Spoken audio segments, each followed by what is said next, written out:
Penyakit kamu ialah diguna-guna. Di dalam bahasa kami, guna-guna ialah sekarang kamu udah lepas dari penyakit kamu.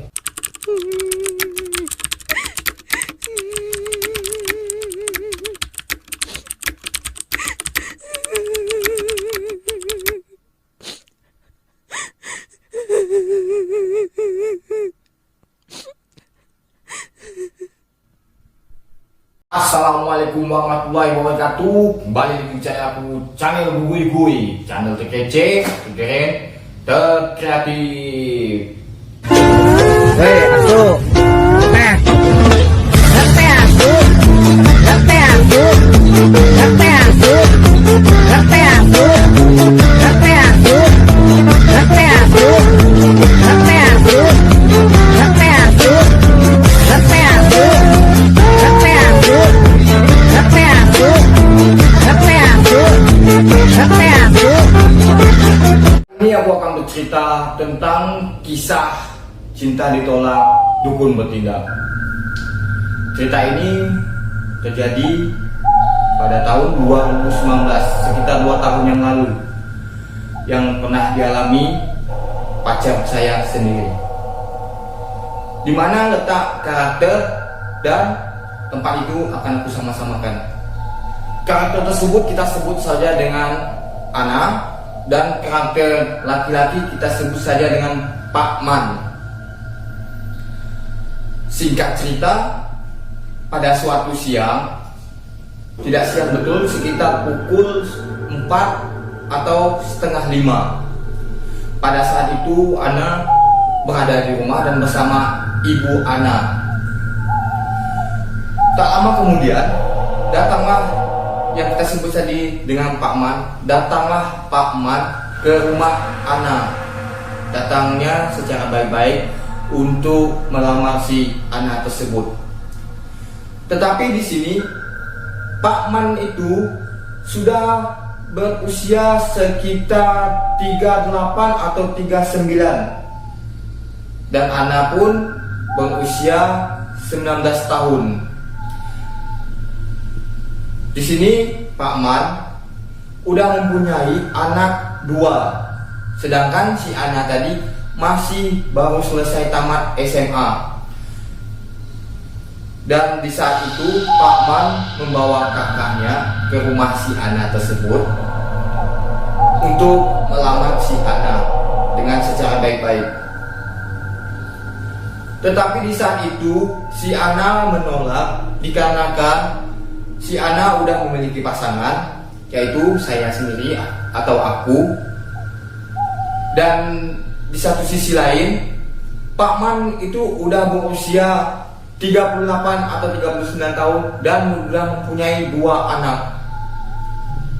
Tetapi sang anak tersebut menolaknya secara baik-baik, tidak menyakiti hati. Dia menolak secara baik-baik, secara halus. Dan si Ana berkata seperti ini, dia, "Bang, maaf, aku belum siap untuk nikah, Bang." Dan tak lama kemudian wajah Pak Man tersebut agak sedikit murung atau kecewa dengan perkataan si Ana tersebut. Dan Pak Man pun pulang ke rumahnya. Setelah pulang dari rumahnya, belum terjadi apa-apa. Sekitar 1 mingguan belum pernah terjadi apa-apa seperti biasanya. Setelah tak lama kejadian itu, dan Ana pun sering terjadi sakit-sakit seperti muntah atau sakit lambung. Pokoknya semua badannya agak lemah gitu. Dan ibu Ana pun membawa Ana ke rumah sakit. Tetapi di saat di rumah sakit itu dicek hanya penyakit lambung, dan dokternya bilang ini hanya penyakit lambung, dan penyakit lambung ini tidak parah, Bu, kata dokter tersebut. Ini saya kasih obat ini, minum teratur. Setelah pulang dari rumah sakit, Ana pun makan obat tersebut yang dikasihkan dokter tadi. Setelah makan obat tersebut sudah hampir 1 minggu, obatnya pun udah mulai habis. Ana pun dengan ibunya langsung ke tempat dokter lagi. Belum ada perubahan. Dikasih dokter lagi obat lambung tuh. Dan yang datang kedua ke tempat dokter itu dikasih agak obat tambahan. Saya nggak tahu juga apa obat tambahan itu. Setelah pulang dari tempat dokter tersebut, ada melihat kakaknya Pak Man tersebut selisih jalan dengan Ana dan ibunya, selisih jalan. Dan kakak Pak Man tersebut berkata, "Ana, kamu udah berubah pikiran?" Dan Ana pun sontak bilang, "Maaf ya Bu, aku belum siap untuk nikah." Dan kakak Pak Man pun tersebut itu bilang, "Oke." Ana pun langsung pulang ke rumahnya. Setelah datang ke yang kedua kalinya, Ana tambah sakit perutnya, semua lemah, tambah sakit, penyakitnya itu tambah parah. Tambah parah, semakin diobati semakin parah. Dan Ana pun bermaksud untuk pindah ke dokter yang lain. Setelah pindah ke dokter yang lain, sama juga dokter tersebut bilang ini hanya penyakit lambung. Tetapi di sini ditambahkan dari dokter yang baru tadi, ditambahkan jangan makan yang sembarangan, jangan makan coklat, jangan makan mie, pokoknya banyak tentang larangannya. Jangan makan ini, jangan makan itu, makannya teratur, jangan makan yang sembarangan. Tetapi tidak ada seperti mengurangnya penyakit tersebut, tetapi malah menambah. Apa yang Ana lakukan itu, yang Ana makan obat itu malah menambah, malah sakit badannya, dadanya, lambungnya, tangannya, pokoknya lemah sekali. Dan ibu Ana pun menangis melihat keadaan Ana tersebut. Dan ibunya pun menelpon saya atau aku, mengasih kabar bahwa Ana terkena penyakit ini. Cerita panjang-panjang. Tetapi kejadian ini udah 2 tahun yang lalu. Ini kan sudah 2021, kejadiannya 2019 yang lalu. Cerita dan aku pun memberi saran, pergi aja ke tempat Pak Ustadz Bu. Karena aku memanggil ibu Ana itu ibu. Pergi aja ke tempat Pak Ustadz Bu, minta ruqyah. Dan ibu Ana pun langsung mengantar ke tempat Pak Ustadz tersebut. Di satu sisi aku pengen mengantarkannya, tetapi aku berada di luar kampung, seperti kerja gitu, kerja di luar kampung. Saat itu aku tidak berada di kampung. Aku pengen sekali mengawani atau menemani Ana tersebut, tetapi aku tidak ada di kampung. Dan Ana pun hanya pergi bersama ibunya saja, pergi ke tempat Pak Ustadz tersebut. Setelah sampai rumah Pak Ustadz, sang Pak Ustadz pun langsung bertanya kepada si Ana, "Ana, apakah kamu pernah nyakiti seseorang?" "Enggak Pak, saya rasa saya nggak pernah nyakiti hati seseorang."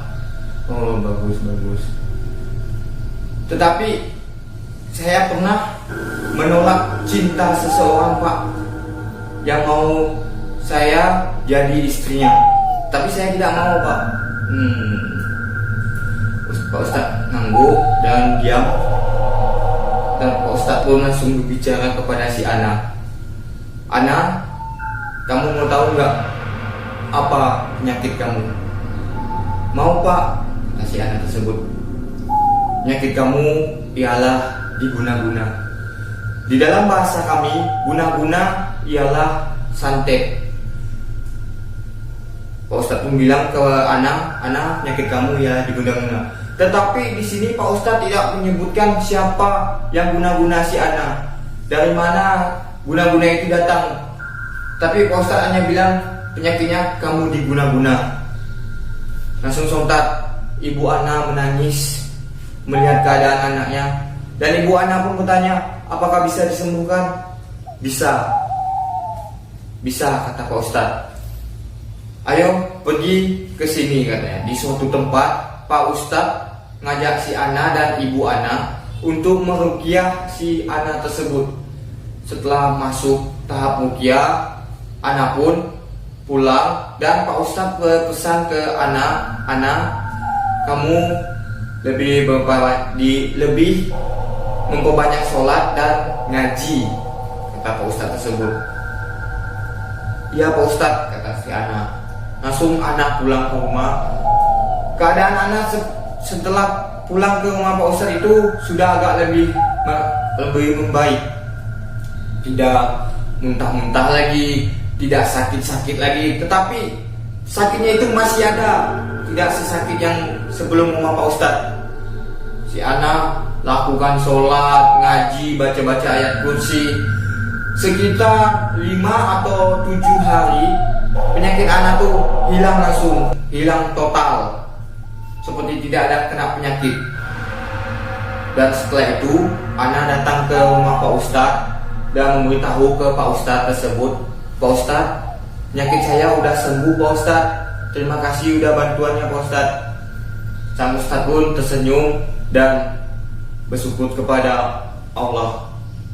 Kamu berterima kasih kepada Allah karena dialah yang maha penyembuh dari segala penyakit. Ya, tetapi saya juga berterima kasih sama Pak Ustadz udah membimbing saya Pak Ustadz, kata si Ana. Ya, sama-sama Ana.